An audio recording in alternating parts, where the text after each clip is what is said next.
તમે લેવા પટેલ, જયેશભાઈ કડવા પટેલ, ખોડલધામ લેવા પટેલની સંસ્થા, એની સાથે કેવી રીતે જોડાય અને લેવા કડવાનું જોડાણ કેવી રીતે થયું? નરેશભાઈ બહુ સરસ કીધું કે તમે ભલે લેવા પટેલમાં આવો છો પણ આપણી એક્ટિવિટી તો સમાજ માટે છે. એટલે પછી મને એ વિચાર લાગે વાત સાચી છે, તમે કોઈ બી ટ્રસ્ટને જોડાવ છો, એ ટ્રસ્ટની કોમ્યુનિટી ભલે લેવા પટેલથી ઓળખાય છે, તો એક મારે એને ટ્રસ્ટ તરીકે જ જોવું જોઈએ. મારા સહિત તમામ લોકો આ ગણિત સમજી નહીં શકે. એકદમ પ્રમાણિકતાથી કહું તો શું કારણ રહ્યું કે ખોડલધામના સંગઠન પ્રમુખ અનારબેન બન્યા? મેં ભાઈને જોયું કે જે સક્ષમ ના હોય ને એમને લાંબુ નથી આપ્યું. સંગઠનમાં પહેલાં તો અમને મહિલાનું સંગઠન સોંપવામાં આવ્યું, તો મહિલાનું સંગઠન અમે આખામાં પ્રવાસ કર્યો, બધું કર્યું.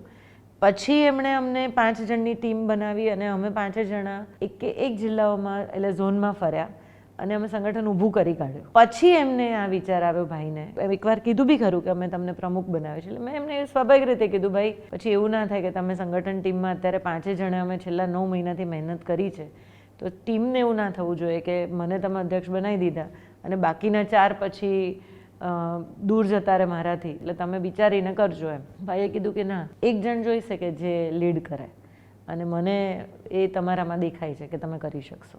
પછી મેં કીધું તમે જે નિર્ણય લો એ, અને હું એમને વરેલી છું અને સંસ્થાને વરેલી છું. આનંદીબેનનું શું રિએક્શન હતું?